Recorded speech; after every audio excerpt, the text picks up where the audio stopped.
So welcome to another edition of Something for the Weekend. Very good morning, good afternoon, or good evening, wherever you are in the world. There's not going to be me, Tony, any of us actually in front of the microphone. Instead, my very good pal in the US, Bob Heil of Heil Incorporated. I've been selling Bob's microphones, headsets and inserts and now electronics since about 1980, I think, when I was with you-know-who, Bernie and Brenda. And we've kept that relationship going. He was, of course, a lot younger in those days, as indeed I was, even slightly younger. And Bob has very, very kindly put together a video, especially for Martin Lynch and Sons, from microphone to antenna, which actually covers a lot of the questions that you put to him and that Tony and others here have been receiving. So will Bob cover this? Will Bob cover that? Or can he discuss this and talk about this? So please watch the oncoming video straight after me. Secondly, engineers, right, we've got sales guys. If there are any other budding sales chaps out there, please give me a call. But we still need at least one, if not two more engineers. Our workshops are world renowned. We get kits sent to us from everywhere, and especially being the authorised factory authorised repair house for YAESU Kenwood and indeed ICOM UK's authorised outlet for repairs on ICOM kit, we constantly get sent equipment for repair. And we need more engineers. So if you're a good bench engineer down to component level, please send an email to recruitment@hamradio.co.uk or give us a call. You'll put you through to Steve, my workshop manager. Pop in and have a chat and just chew the cud and see what you got to think and say about repairs. So if you're an engineer, component level, please give us a call. Right, that's it from me. Hope you're all keeping safe and ducking and diving this latest variant of COVID. So please look after yourselves. Over to Bob, and I'll see you next week with the rest of the gang. Bye-bye. Hello, everybody. It's Bob Heil, and we're here to talk about everything from microphones to antennas. As I've learned throughout my career of amateur radio, I want to share some of these great thoughts with you. And it all started with me back in 1952, actually, playing the Hammond organ. My parents bought me a Hammond organ.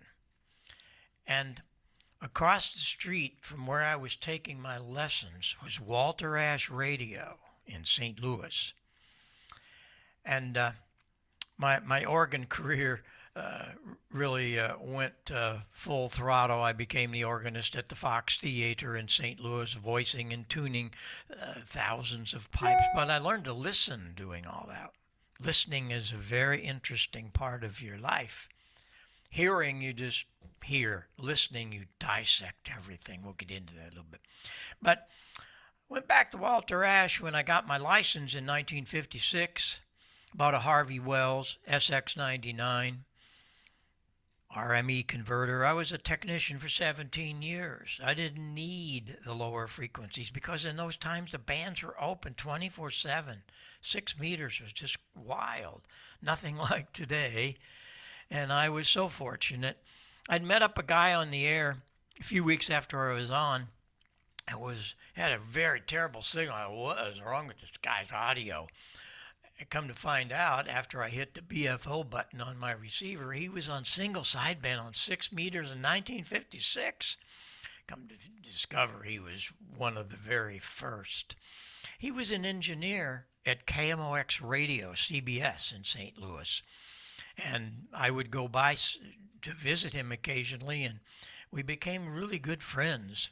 He taught me how to build. I said, would you build me one of those sideband transmitters? No, but I'll teach you how. And so we go back to Walter Ash, and we bought a Central Electronics 10B, a milling grid dip meter, so we knew how to wind coils, and a 6E8, and a crystal, and a chassis and power supply. And we built a 36 megacycle oscillator mixer. Next thing you know, I'm on 6 meter sideband. big time.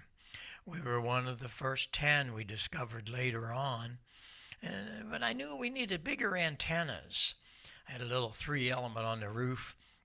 So I had loving parents. They allowed me to do about anything, but I was making quite a bit of money playing the organ in the theater and restaurants and stuff. So as a teenager, I did quite well. And I bought a 110-foot Roan, and a Motorola dealer locally, K9 SGD, and a contractor, K9 EBA. They put it up for me. Had all the equipment to do that. That's a 36-foot long Telerex spiral array. Those are also J-beams from the UK. They were wonderful 2-meter antennas. Well, let's get back to that spiral array. You notice all of the elements are not horizontal, nor are they vertical. They're spiraled. And the reason for that was the fact that when your signal leaves your antenna, it doesn't stay in that plane. It might change 2 or 3 times of polarity before it gets to you. And when that happens, that's where the fading comes in. It's not loss of power. It's usually phase distortion and that fading of polarity. There's sometimes 20 dB difference between horizontal to vertical. It's just crazy. Also, put up another one for 2 meters. My parents were so loving. This was on the other side of the old big Victorian home I lived in. And that's a 50-footer, and we put up a pair of 2-meter Telerexes. One was horizontally mounted, the other was vertical mounted. I pulled the leads down into the station, and by playing with different phasing lines, I could get all kinds of different reactions from those antennas. I went on to build a 6 and 2 Thunderbolt amplifier, so I had 1.5 kilowatts on 6-meter sideband. It was something. But I went on to, my career grew and grew. I playing in restaurants with instruments that I built, all kinds of things. I built a pipe organ in a restaurant, and that was all fun. But making quite a bit of money and so on. But I got tired of that, and I got into building sound systems. Just the Fox Theater had thrown out a bunch of speaker cabinets, and so they called me and said, "You wanna pick these up?" Well, yeah, I don't throw anything away. We're hams, you know.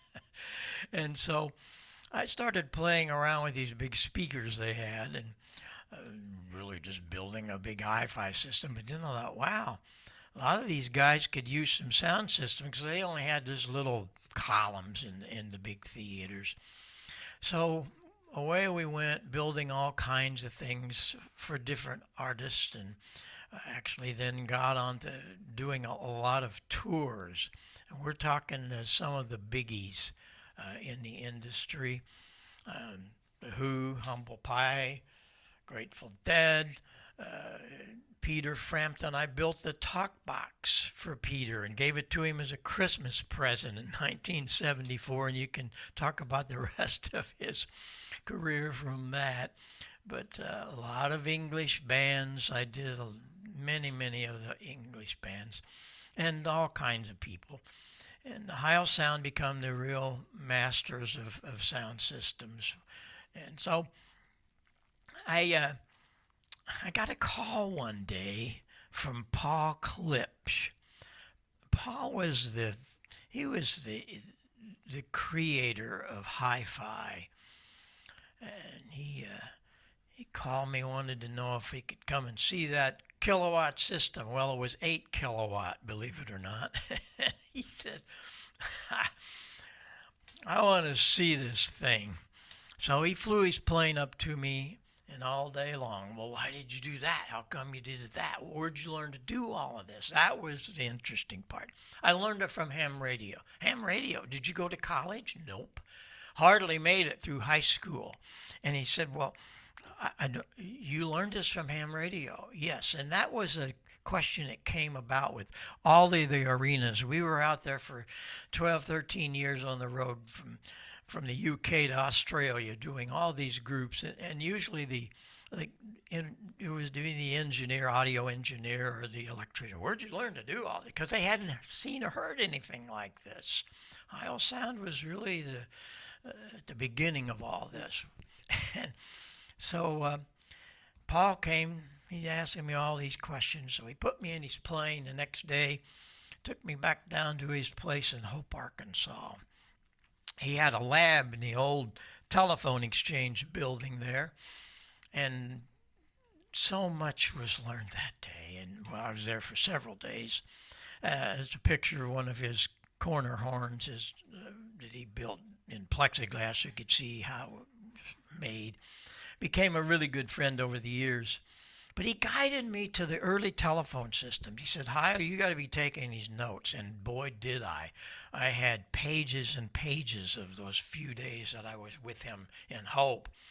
Visiting many other times too, but he taught me so much. And this is why I'm here today. I want to teach you some of that. I'm going to pass this on.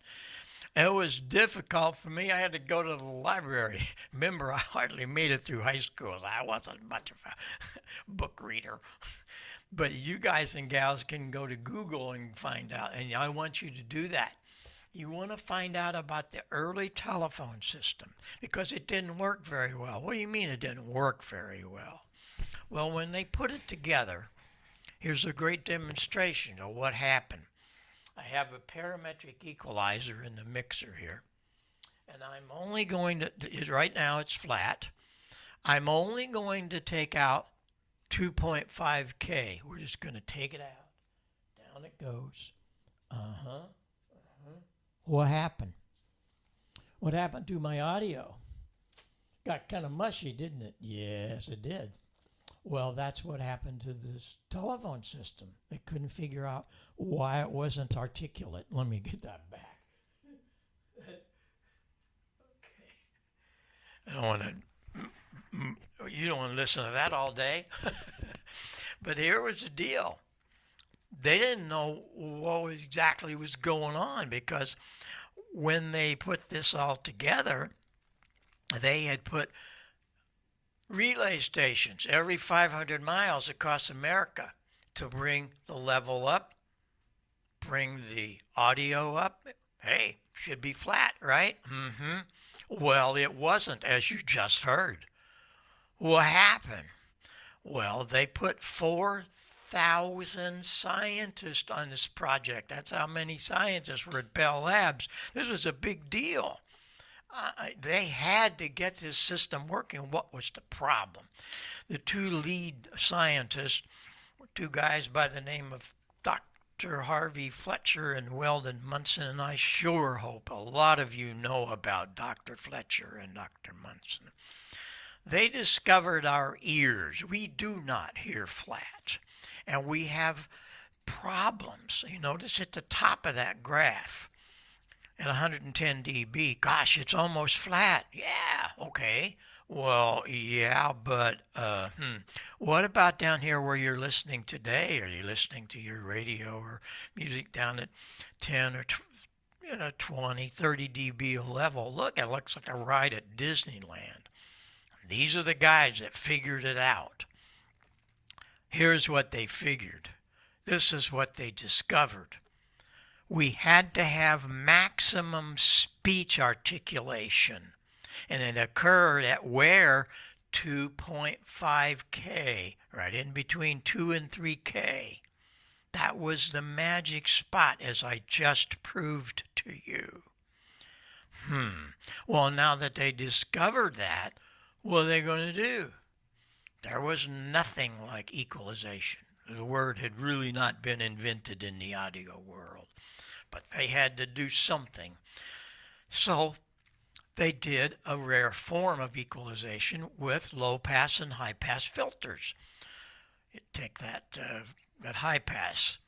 I wanted to go through a capacitor. The right size of capacitor would tell them how much of the audio would go through.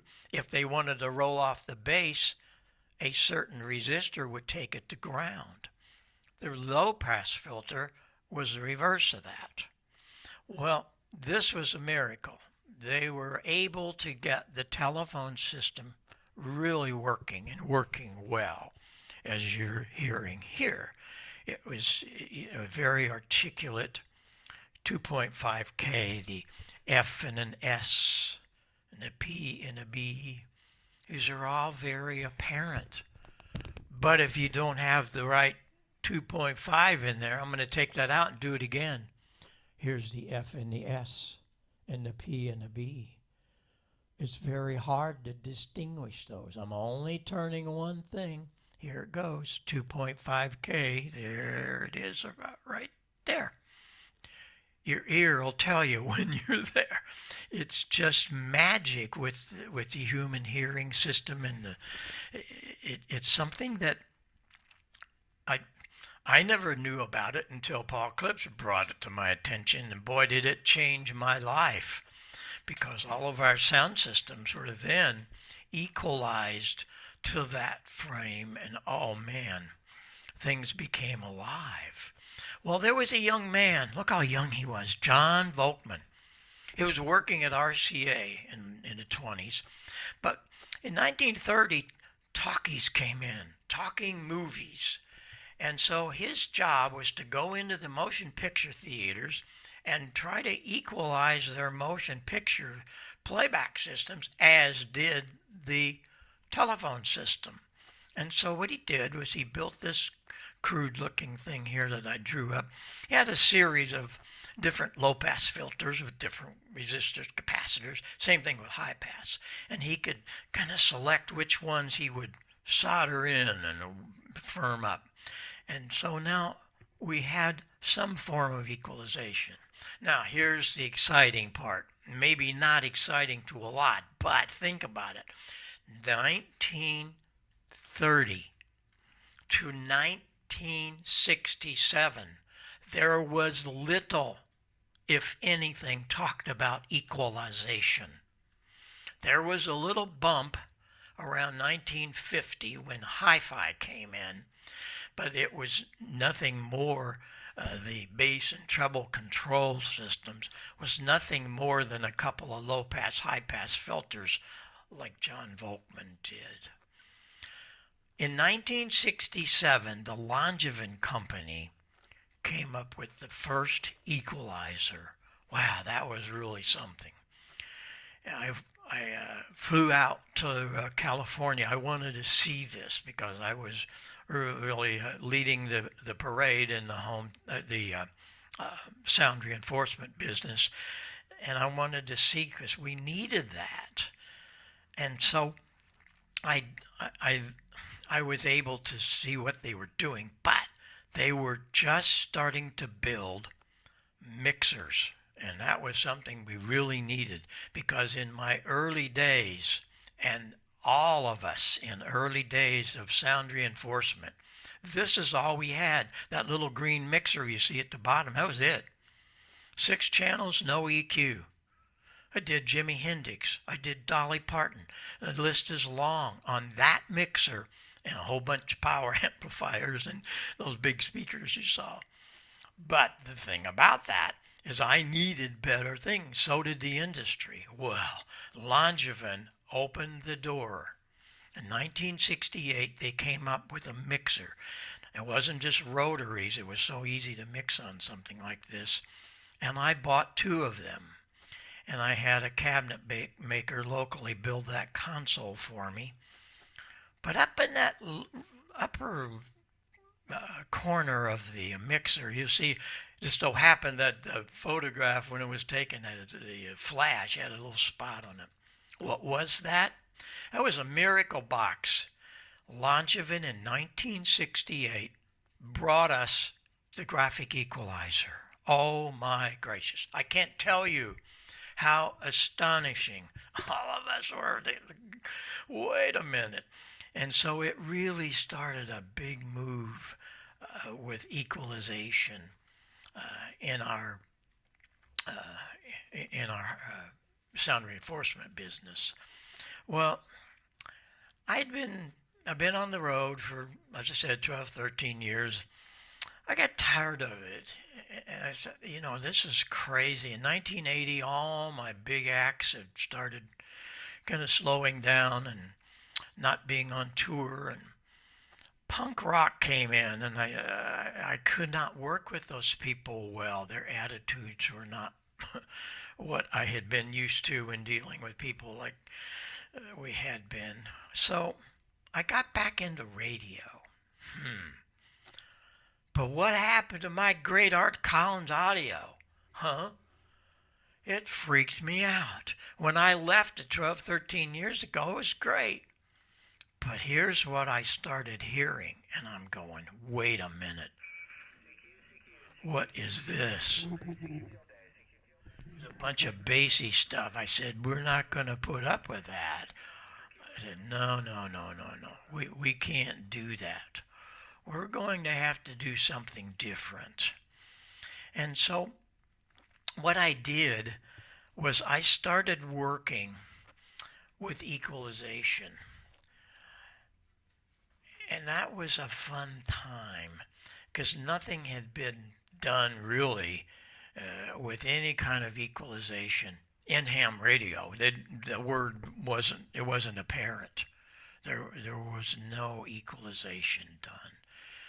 So what was going to happen, huh?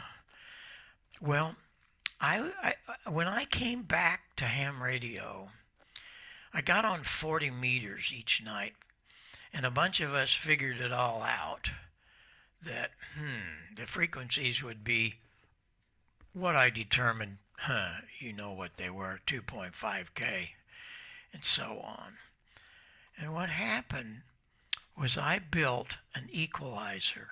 It was one of the first equalizers for ham radio. And I didn't realize, again, what this was going to do to the hobby. I was doing this for me, but I built the EQ200. It was a little box, had two filters. You know where one of them was. Come on here. You know where one of those are. Of course you do. It was 2.5K. The other filter was at 160 hertz. And then you had the ability to increase or decrease each of those two filters.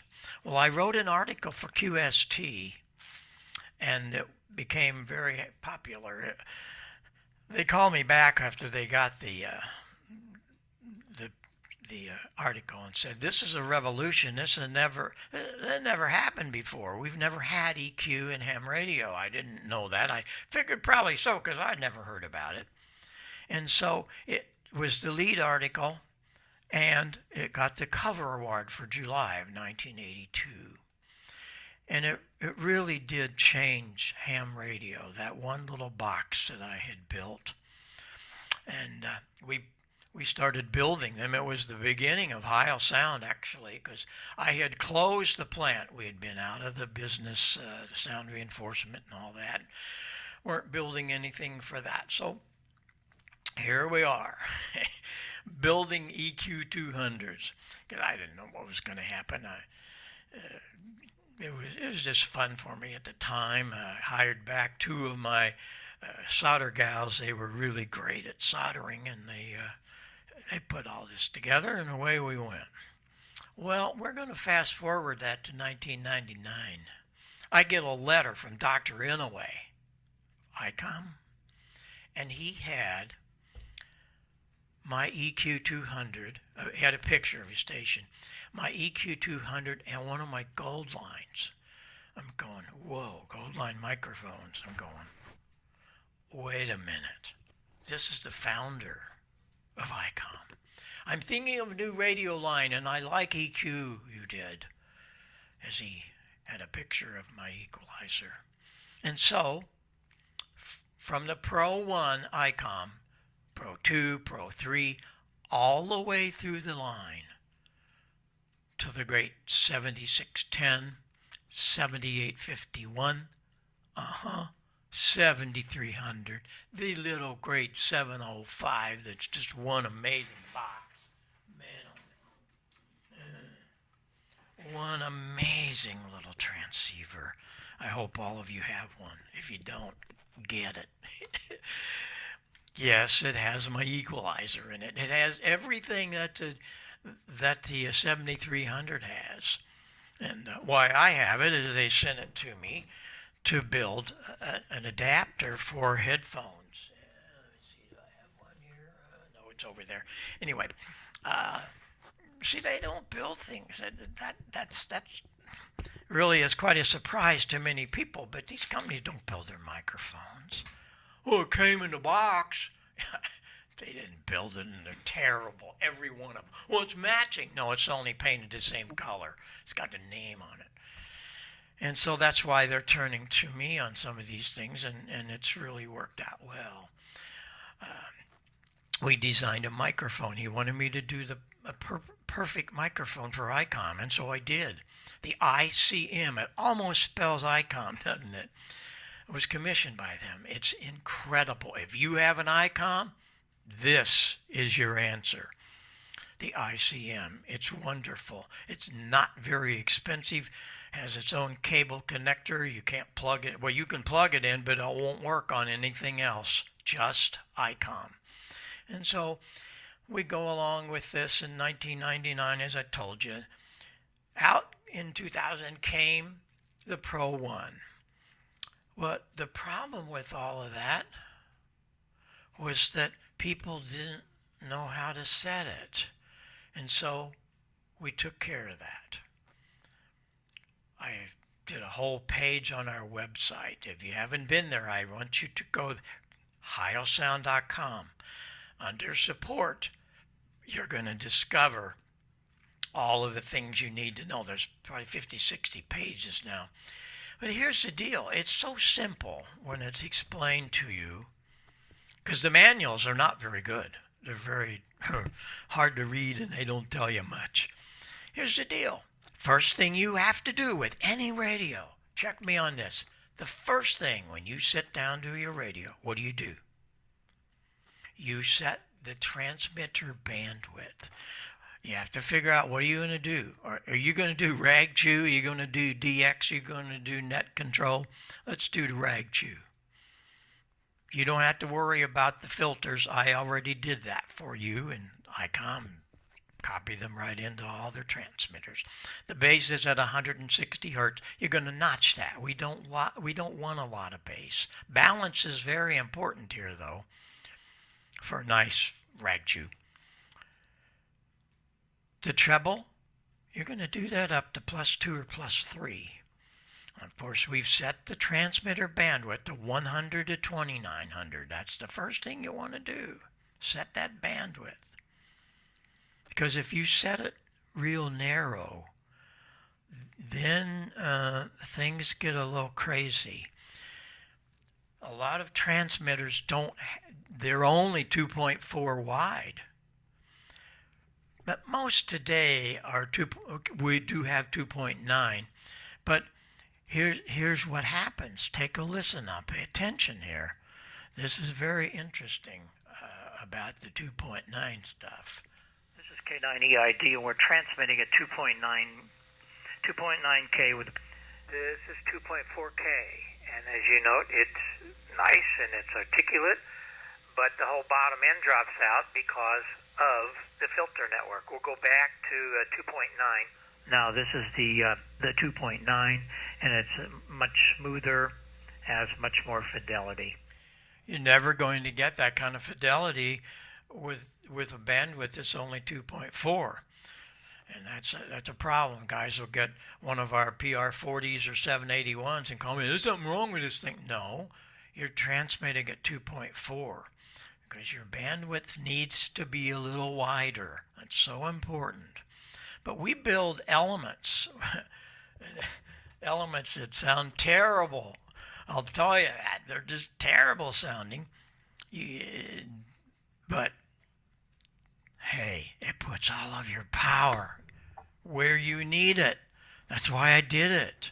I was commissioned by the California DX Club, North California DX Club, to do this in 1985. They were going to Clipperton and wanted me to build a headset with a proper microphone. We had already brought out the little HC4. I'm sure a lot of you know about that. It's a terrible sounding microphone. Why would you build it? Here's why. Pay attention now. If RF was air, first of all, if you're doing rag chew, you want to kind of equal, as I said a while ago, balance it out a little bit. Little bump at 2.5, of course. But if you're doing DX, I want all my power at 2.5. I don't want any bass. I don't want anything but articulation. So when we remember we narrowed it up. Remember that?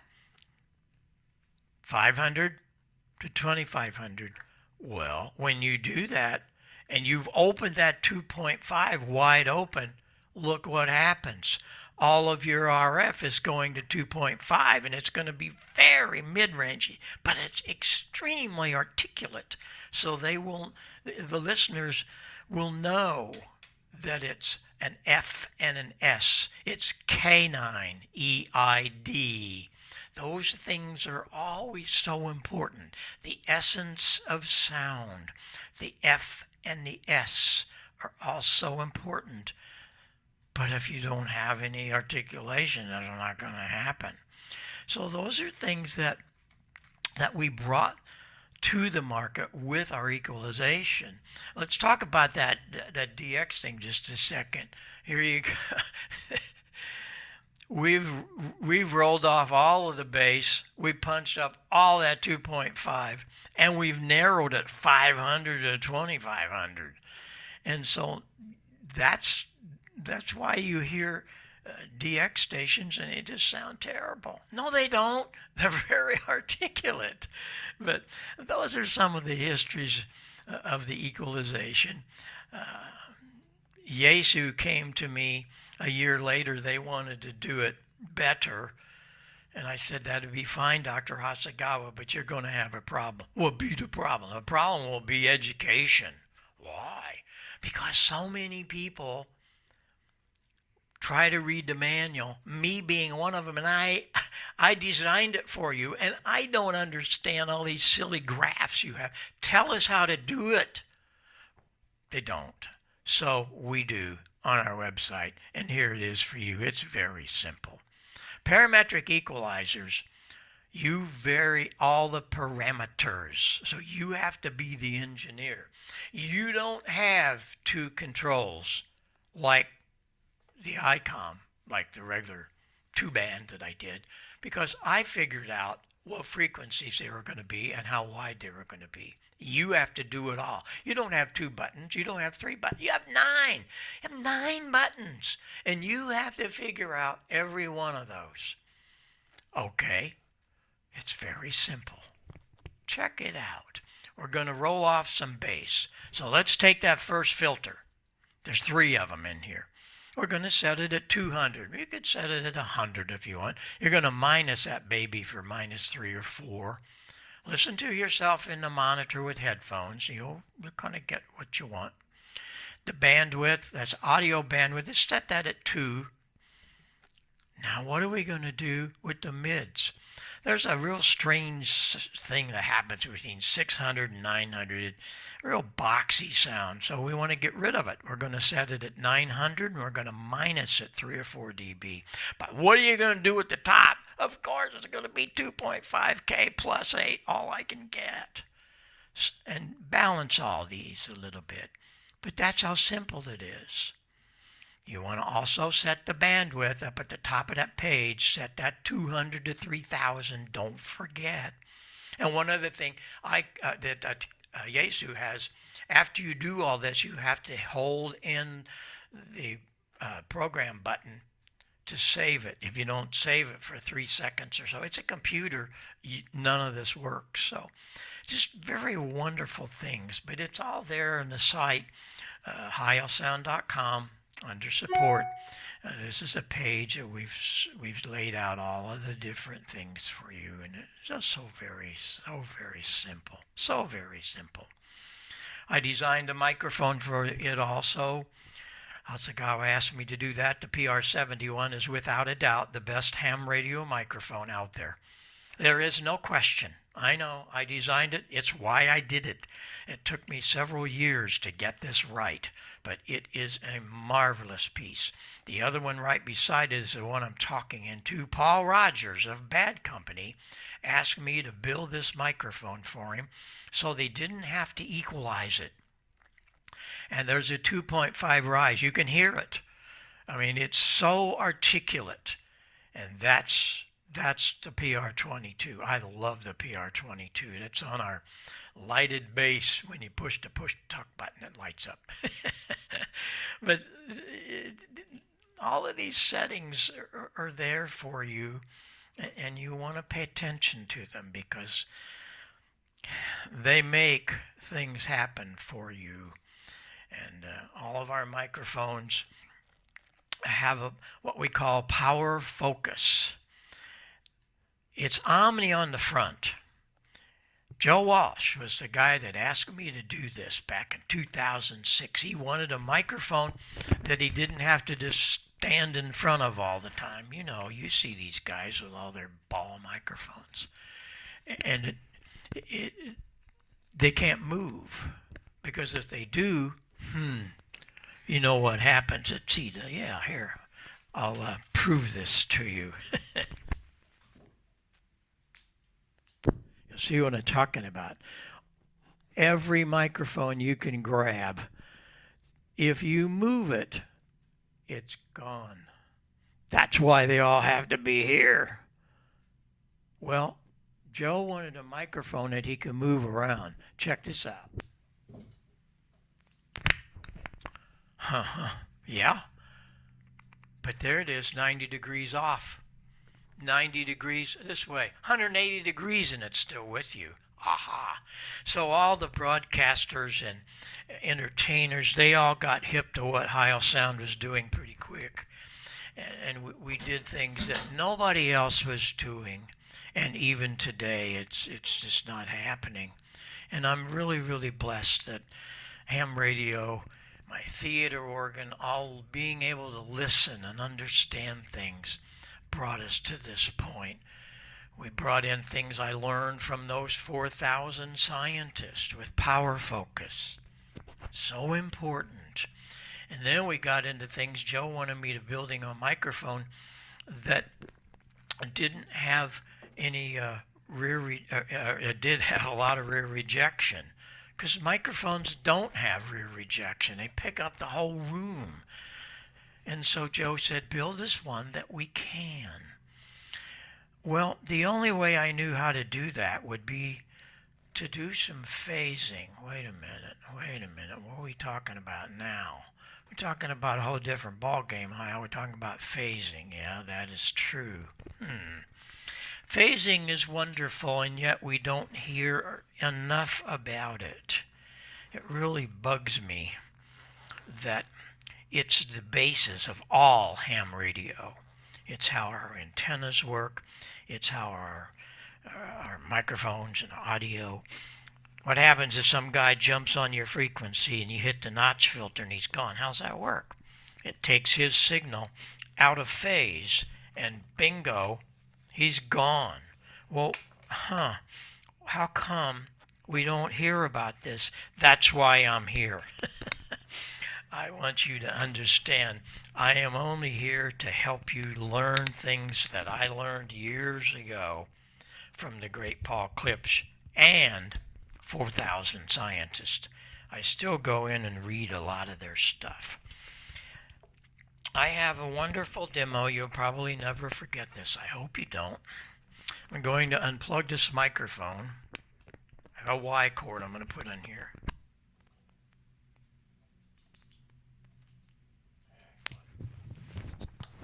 Okay, another pair of 22s. It's a Y cord. I'm not playing any games here. No games. These two microphones are in phase, so if I bring them together, no problem. I gain 3 dB. Only 3 when you double your power. Think about that for a minute. But I have this magic little plug. and I'm going to insert it. Pin 3 is hooked to 2, and 2 is hooked to 3. I got to check there we go. So what are you going to do? They both work just fine. What's the deal, Heil? Well, the deal is they're out of phase. This one, the diaphragm goes down. It's in phase. This one is out of phase. It has my little backward plug. This one comes up. Watch the screen and listen. This is an amazing piece of today. When you take two signals out of phase, what do you get? Nothing. They cancel. I wish we had an hour or two. It's my favorite subject. Let me unplug these.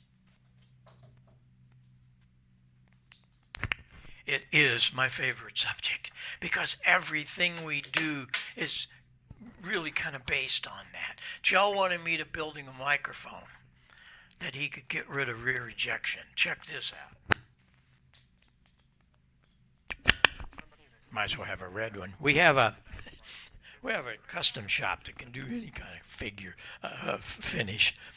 Okay, this is the great PR40. Ooh, I need to adjust the gain of this. It's really a hot microphone. It's the first and only company we build large diaphragms. Everything else are little half-inch, three-quarter. This baby's 1 3/8 inches, and we figured out how to tame it. But again, it's got my power focus. But watch the screen and listen when I talk into the back. It's 40 dB down. 40. Here we go. It's gone. Oh, it still works. But it's 40 down. It's an amazing microphone. How did I do that? Well, it's pretty simple. Very simple. You see, all other microphones have just 4 little holes around here to let the rear ejection that you want under the diaphragm. And they're going to be out of phase. Well, that's not going to be good. I want lots of it. So what I did is I opened up the entire bottom of the element. We put that large element up on top, and there you go. We get really great rejection, as you saw and heard, 40 dB. And so these are all really great things that we did because of ham radio. Let me change this back. And I'm so blessed that we can do that and bring you things that haven't been heard about before, but you use them every day. I wish we had more time. I'm running out of time. I do want to do one other thing here. As we get into antennas, I wanted to do a phased array. And phased arrays, I figured they're going to be really tough to do. No, they were simple. All I did was put up a pair of telephone poles. Got those for nothing from the electric company. They're 65 foot high, the antennas. I used a aluminum and fiberglass pole on top so that I didn't have any reaction with the antennas. So they're 64 foot apart, 64 foot high. Here's what I did. Check this out. This is amazing. The installation of a 75-meter phased array antenna system consisting of a pair of coaxial dipoles mounted atop a pair of 55-foot telephone poles. We put them in an inverted V fashion, and the poles are 64 foot apart. These are 500 foot from the operating position, fed with RG213. In order to make the antennas directive from east to west, we use a delay line of 43 foot here on 75 meters that's switched in and out of the driven element, either east or west. The downlead length is 126 foot. We take all of that coax, the downlead length, the 43 foot phasing delay line, and mounted them in a container, one of the plastic container boxes that we actually buried, and just the top of it shows. It's all sealed, so it's waterproof. But that's the way we get to switch all the components from 500 foot using one of the Amatron RCS 8V remote switches. It really works well. Take a listen to how we can get at least 10 to 20 dB difference east to west. Like a lot of people do, mine's usually 3 inches or so. That's just after you done mow it. And I know, probably, we get a dry day. I'm going to have to lay out there and mow. That's just all there is to it because, if you leave it that high, when it starts growing in it all, it gets looking ragged pretty quick. So it's to that point now, and the system really performs on weak signals. Take a listen as we switch to the direction they're coming from. Also note the preamplifier makes no difference on 75 meters on this signal. The preamp will of course make the meter read higher, but in many cases the preamplifier does not cause the weak signal to be more readable. Check it out. YAESU. Yeah, well, I see they introduced a big display on it, and I don't know if that is their form of portable, or what that is. Your wire, and that hooked up to your computer, and then did you use your handheld to go through it? Pretty amazing. Here's some great sounding AM. To get that much forward and reflected gain out of 75 meters. Sometimes, like you saw, it's up to 10 or 15 dB on 75 meters. It's amazing. But it's a thing that's easy to do also. The phasing line is very important. You bring the leads down. They have to be 126 foot on 75 meters. They couple together with 43 foot of delay line. By changing that delay line, you can change some of the pattern, and it really works great for verticals. Same deal. Here's one for 20 meters. It's nothing but a piece of 2x4 up on a tower, 18, 20 foot. And you can do this, and it's the same deal. You can switch it in the shack, or you can do the relay. It's all great stuff. And I have a whole hour just on antennas, and we really need to get into that sometime. I should come back and do just on the antennas because there's so much there. I do want to leave you with one other thing that's happened in the past 2 years.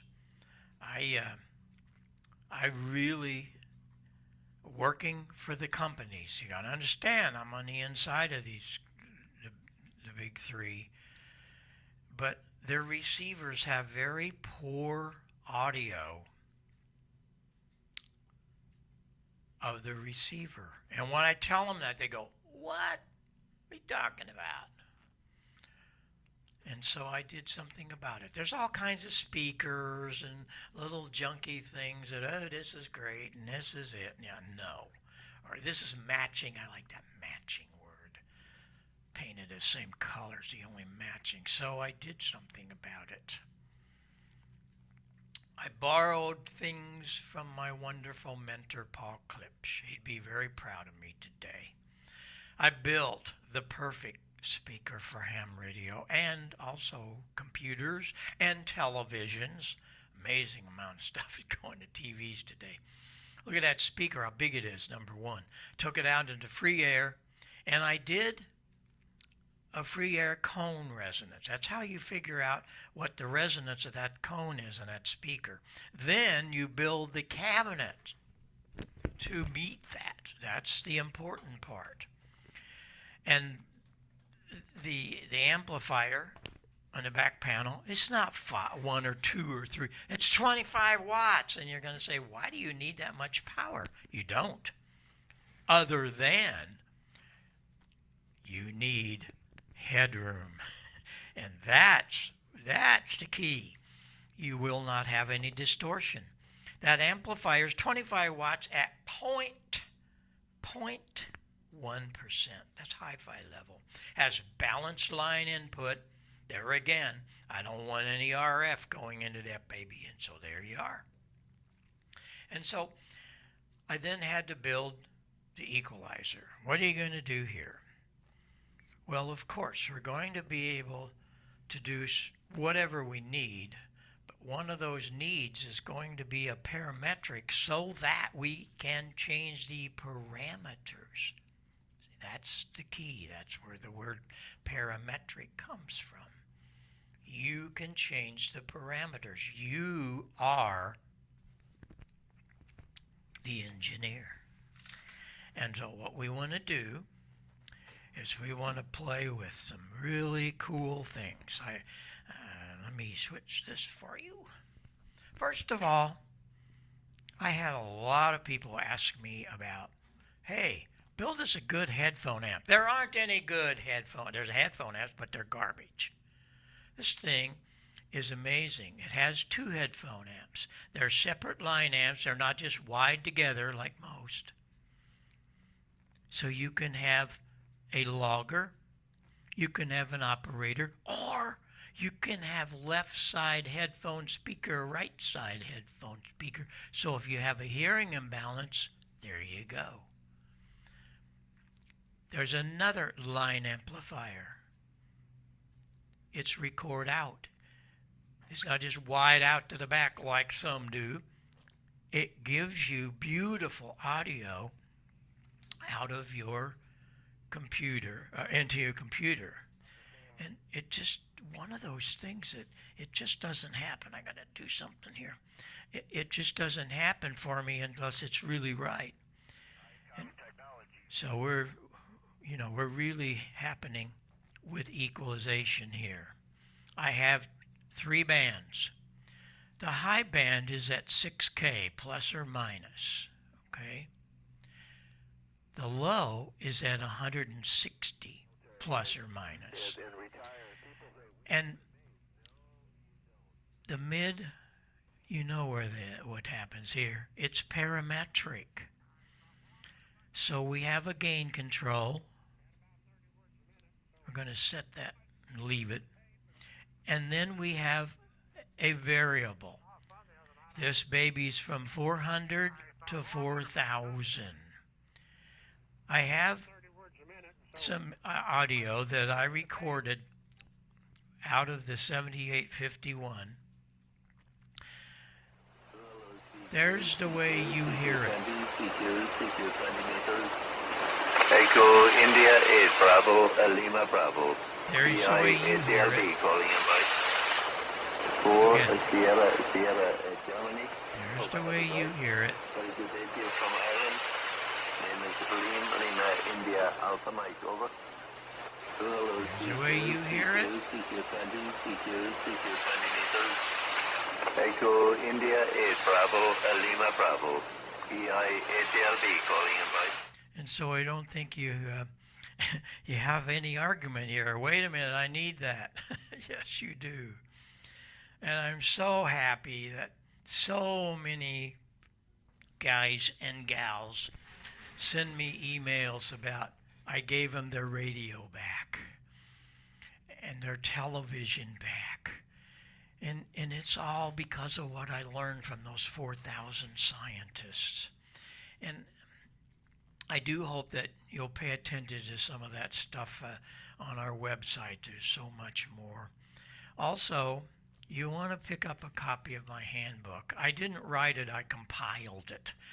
Many of the notes in here come from Paul Klipsch, come from the scientists, come from my KMOX engineer friend Larry Burrows, so on and so on. Really good stuff, because handbooks are terrible today as far as trying to get anything from me. You got to be a third-degree engineer. No, you don't. And if you go to the pro side of Heil Sound, There's two websites there. You'll get to download this free. It's called It All Starts at the Microphone, and it's really very, very helpful to you. And I'm very blessed that Heil Sound is the only manufacturer in the Rock and Roll Hall of Fame. They have quite a few of our pieces. That mixer I'm standing in front of was built by one of our sister companies in London, IES. We built that for Quadrophenia for Pete Townsend. It's the only quad mixer. We had a quad system on that tour. The backside of that has the mixer we built for ZZ Top and the original talk box, the mixer and stuff I built for Jeff Beck, and just on and on. And I was awarded an honorary PhD from Mizzou University here a few years back. It's all so wonderful that ham radio's been really at the helm for 55 years for Heil Sound, 65 years as a ham, and of course I've been in the QCWA for 50 years. So I do hope that you've gained a few things from this today. I'd like to come back and spend a whole hour just on antennas and things, now that you know some of the beginnings and so on. So always know I'm here for you. All you got to do is send me an email, bob@heilsound.com, or you can do K9EID@DRRLnet. No problem. You send me an email. I will help you. And I do that for so many. That's what I do all day. I'm here in my station lab, and I answer questions, and we get on Zoom once in a while or Skype once in a while for clubs. I love doing Zoom contacts. So amazing things are going on in the amateur radio world, and I do hope that you're enjoying it as much as I do, even 65 years later. Thank you for being here. I hope you learned something, and I hope to hear from you. I look forward to that. So thanks very much for all, and be safe in these crazy days. Oh my goodness, be safe. And we'll come back and we'll do more about antennas or whatever, and maybe we can catch you on the air. I work a lot of my wonderful friends across the pond and wherever, so maybe we can get together and make things happen for you. So be safe. 7-3. This is Bob Heil, K9EID.